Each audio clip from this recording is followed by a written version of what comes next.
नमस्कार विद्यार्थी मित्रांनो, आज आपण सरळ रूप द्या या टॉपिकवर सुरुवात करूया.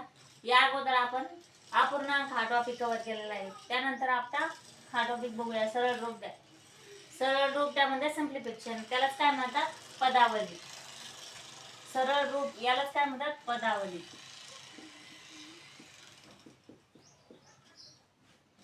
तर आज आपण हा टॉपिक बघूया.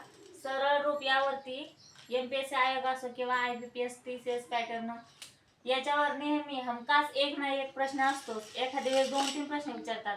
सहसा एक प्रश्न नेहमी कोणताही पेपर असो यामध्ये येतातच. त्यामुळे हा टॉपिक खूप महत्वाचा आहे.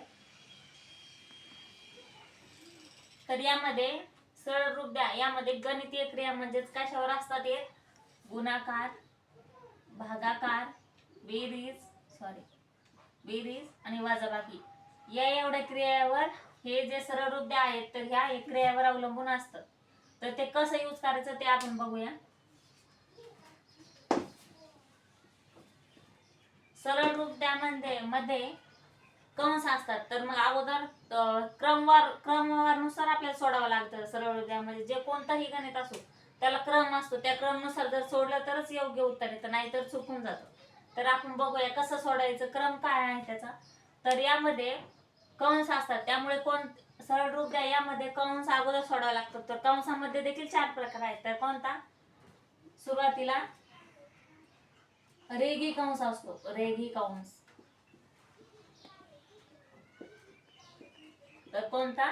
रेघी कंस म्हणजे पूर्ण गणित असतं आणि खाली बेरीज किंवा गुणाकार काही जर असेल त्यावरती अशी आडवी रेषा असते, त्यास रेघी कंस असं म्हणतात. त्यानंतर साधा कंस. साधा कंस तो कसा असतो? असा क्रमवारनुसार कंस सोडवायचा आहे. त्यानंतर महिरपी कंस. महिरपी कंस. त्यानंतर कोणता आहे? महिरपी कंस म्हणजे असा. त्यानंतर कोणता? चौकटी कंस. तर कोणता? चौकटी कंस. चौकटी कंस. चौकटी कंस म्हणजे असा. तर आपल्याला एखादं गणित असेल, समजा 2 + 4 × 5 हे जे गणित असेल ते यामध्ये रेघी कंस म्हणजेच काय, या दोघांच्या वरती अशी रेघ असते त्याला रेघी कंस. आणि यामध्ये सुरुवातीला ह्या दोघांच्या वरती रेघी कंस आहे, त्यामुळे ह्या दोघांचं अगोदर करून घ्यायचं. बेरीज असले तरी देखील पण वरती कंस आहे म्हणून या दोघांची बेरीज करून घ्यायची. त्यानंतर मग हा गुणाकार करायचा. तर हा एवढं लक्षात ठेवायचं. आणि गणितामध्ये कुठे असो, कोणतीही सरळ रूप द्या असेल किंवा कोणताही टॉपिक असेल त्यामध्ये जर गणित असेल तर चिन्ह बेरीज असेल, वजाबाकी, गुणाकार यावरती सगळं अवलंबून राहतो. म्हणजेच काय? चा ची चे. चा ची चे. शाब्दिक उदाहरण देतात. एमपीएससी आयोग काय करतात? शाब्दिक उदाहरण देतात. त्यामध्ये काय असतं? 2/5 किती? 2 समजा 2/5 बरोबर किती? तर या प्रश्नाचं उत्तर कसं करावं लागेल आपल्याला? 2. आता यामध्ये काय गुणाकारचं चिन्ह नाही, बेरजेचं देखील नाही, वजाबाकी किंवा भागाकार ती चारहीपैकी एक देखील नाही. तर मग काय करायचं? मी आता सांगितलं चा ची चे. शाब्दिक उदाहरणामध्ये किंवा कशात कोणत्याही उदाहरणात चा ची चे जर आलं तर त्याऐवजी गुणाकाराचं चिन्ह वापरायचं. तर कोणतं? गुणाकाराचं. आणि हे 5 लिहायचं. तर 2 म्हणजे 10 असं गुणाकार करायचं. आता सरळ रूप द्या याला बॉड मास देखील असं म्हणतात. तर काय? बॉड मास.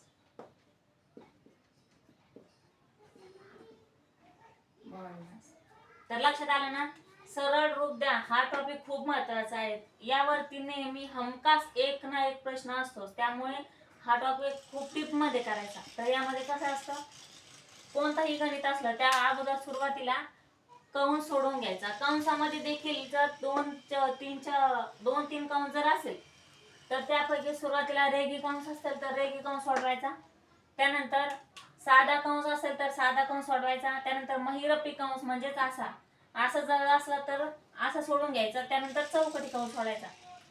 समजा उदाहरणामध्ये रेघी कंस नसेल आणि साधा कंस आणि महिरपी कंस असेल तर या दोघात सुरुवातीला कोणता कंस येतो? तर साधा साधा कंस, त्यामुळे अगोदर साधा कंस सोडून घ्यायचा, त्यानंतर महिरपी कंस सोडवायचा. आणि साधा कंस आणि चौकटी कंस जर असला तर अगोदर साधा सोडवायचा, त्यानंतर चौकटी कंस सोडवायचा. तर आपण उदाहरण बघूया.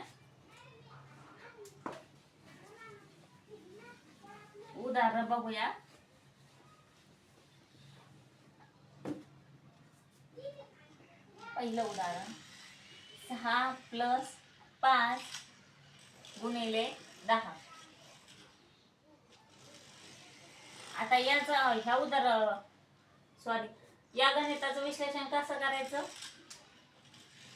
इथं कोणता कंस आहे, रेघी कंस, त्यामुळे अगोदर बेरीज असो किंवा वजाबाकी अगोदर रेघी कंस सोडून घ्यायचा. तर कसा 6 आणि 5 किती होता, 11. गुणिलेचं गुणिले चिन्ह आहे 10. 11 आणि 10 हे 110. असं करायचं. अजून बघूया. 4 + 5 रेघी कंस, त्यानंतर प्लस 9 - 5.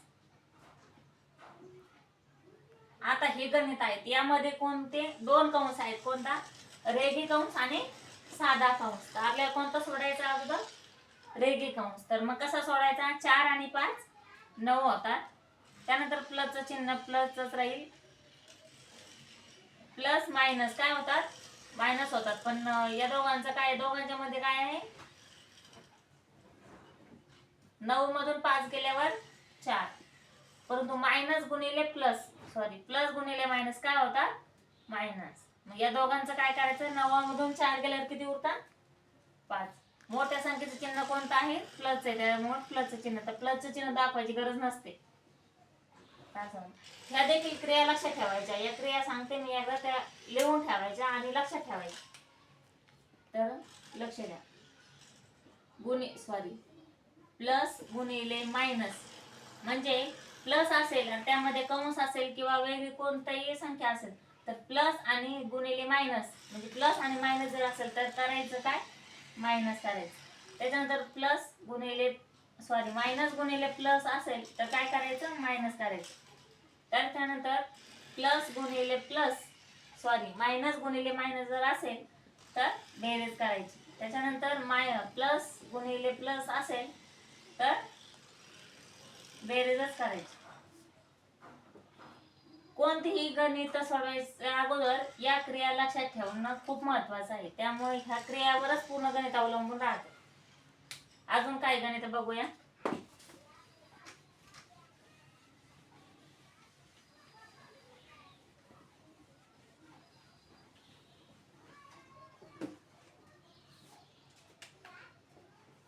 समजा 4 गुणिले 9 प्लस 3 गुणिले 4. आता हे सरळ उद्यामधलं सोपे उदाहरण बघूया आपण सुरुवातीला, त्यानंतर अवघडकडे जाऊया. तर यामध्ये गुणाकार आहेत, तर गुणाकार करायचा अगोदर की बेरीज करायची, तर गुणाकार करावा लागतो. त्यामुळे याच्यामध्ये कोणताही कंस नाही. 4 × 9 = 36. त्याच्यानंतर प्लसचं चिन्ह, 3 × 6 = 12. तर किती होता, 6 × 2 = 8, 3 आणि 1 4. हे या प्रश्नाचं उत्तर आलं आहे. तर परत बघूया. 6 - 3 रेघी कंस गुणिले 4 - 3.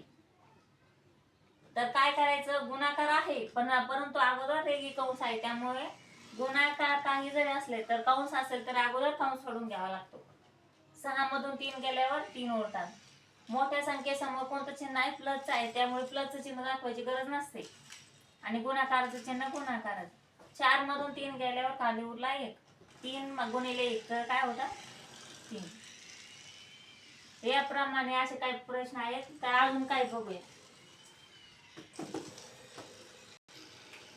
चला तर आपण हे पहिलं गणित बघूया.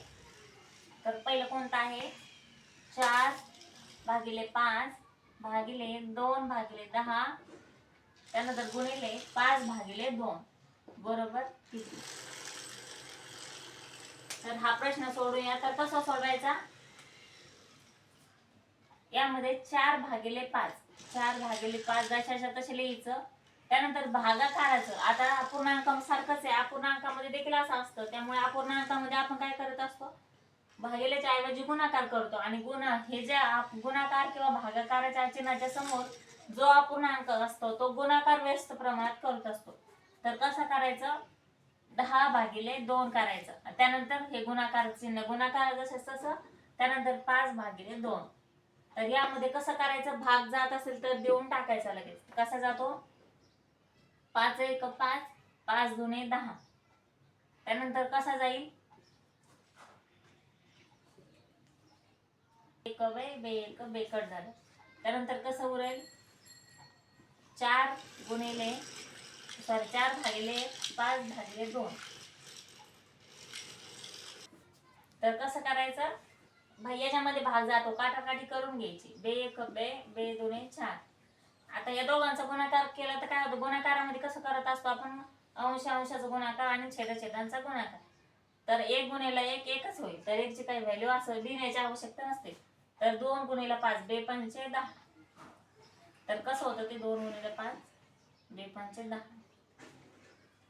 असं काय प्रश्न आहे. तर भागाकार असेल तर अपूर्णांकामध्ये आपण काय करत असतो, भागाकार, अपूर्णांकामध्ये जर भागाकार असेल तर आपण भागाकाराच्या ऐवजी गुणाकार करतो आणि गुणाकार व्यस्त प्रमाणात करत राहत असतो. तर बघूया दुसरं गणित.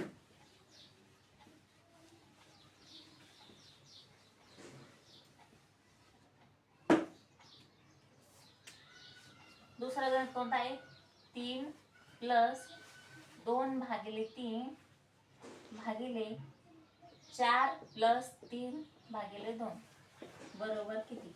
हे सगळं सरळ रूपामध्ये अपूर्णांकाच्या प्रश्नावरती 1 न 2 प्रश्न विचारत असतात. त्यामुळे खूप महत्वाचा टॉपिक आहे. तर कसं करायचं, अपूर्णांकामध्ये 3×3 3×3 9 9 आणि 2 11/3. त्याच्यानंतर परत भागिले 2×4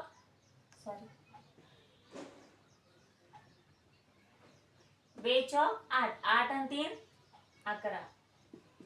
आणि हे 2 जशाचे तसे.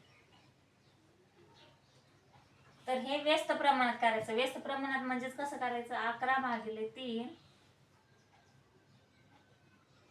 तर हे जे आहे ते हे अव्यस्त प्रमाणात करायचं. कसं करायचं, 2/11. ते गुणाकार व्यस्त प्रमाणात करायचं. तर कसं होईल, हे 11 कट, हे 11 कट, उरले किती, 2/3. याप्रमाणे असं आहे. तर हा जो अपूर्णांक आहे यावरती प्रश्न विचारला गेलेला आहे. तर कसा, 3×3 9 9 आणि 2 याची बेरीज करायची. 9 आणि 2 11 आले आणि खाली जसे 3 लिहायचे. त्याच्यानंतर 2×8 8 आणि हे 3 11 11/2. परत हे जे आहे खालचा अपूर्णांक आहे तो व्यस्त प्रमाणात करायचा. तर कसं केलं आपण, 2 वरती नेले आणि 11 छेदामध्ये आणले. तर मग 11 कट झाले आणि 2/3 हे उत्तर आलं. नंतर आपण हे गणित सोडूया. तर कसं सोडायचं, मी आत्ताच अगोदर काय सांगितलं, गणितीय क्रिया सांगितली. प्लस असेल तर प्लस करायचं, मायनस असेल तर प्लसच करायचं. त्याच्यानंतर मायनस गुणिले प्लस असेल तर मायनस करायचं आणि प्लस गुणिले मायनस असेल तर मायनस करायचं. लिहून ते वाटल्यास.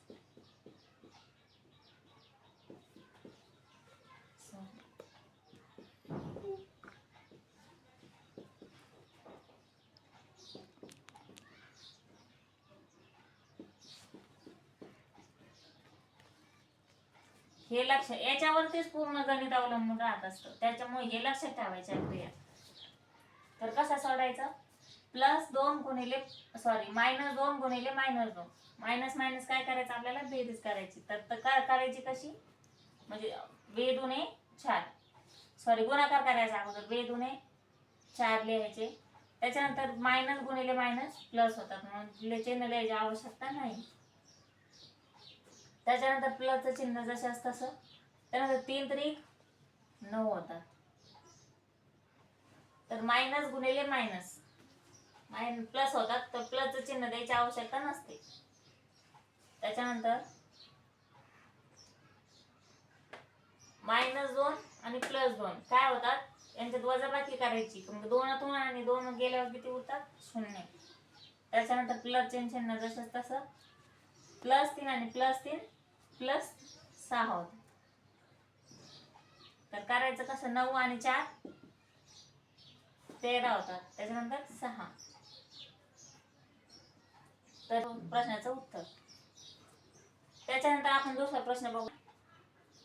7 भागिले 5, त्याच्यानंतर भागिले परत कंसामध्ये आहे. आता याच्यामध्ये कसं आहे, भागाकार देखील आहे आणि कंस देखील आहे. तर आपल्याला सुरुवातीला काय सांगितलं होतं, मी सरळ रूप द्या.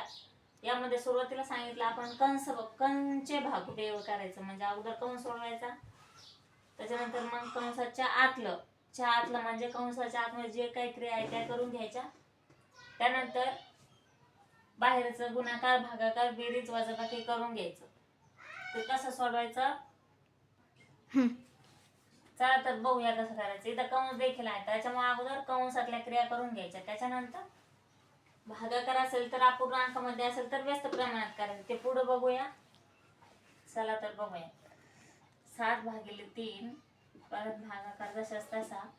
त्यानंतर अपूर्णांकामध्ये बेरीज शिकवलेली आहे मी मागच्या व्हिडिओमध्ये. अपूर्णांक टॉपिक घेतला होता, त्यामध्ये बेरीज वजाबाकी गुणाकार आणि भागाकार सगळं काही कव्हर केलेलं आहे. तर बघूया. 3/5 अपूर्णांकाच्या बेरीजमध्ये कसं करतात, छेद जर समान असेल तर छेदांपैकी एकच घ्यावा लागतो. समान छेद असेल तर छेद एकच घ्यायचा आणि नसेल तर तिरकस गुणाकार करायचा. छेद समान असेल आणि तिरकस गुणाकार करून बेरीज केली तर बरोबर आहे, परंतु ती शॉर्टकट मध्ये पण होतात आणि लवकर होतात, त्यामुळे ते पद्धत आहे ती एक. 3/5 15, त्याच्यानंतर 6 1 6, त्याच्यानंतर छेदांचा गुणाकार करायचा, 37 18.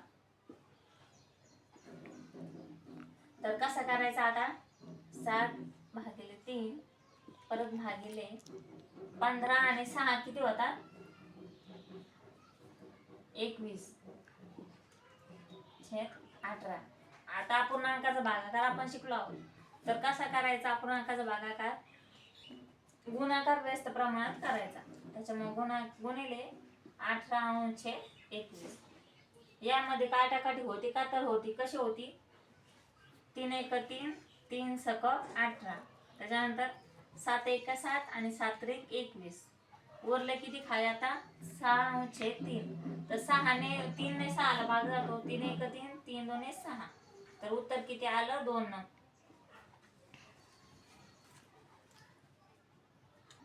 चला तर हे 2 गणित आहेत, आयोगाने विचारलेले आहेत, त्यामुळे हे 2 गणित मी घेतले. चला तर बघूया. पहिलं कोणतं आहे, 100 प्लस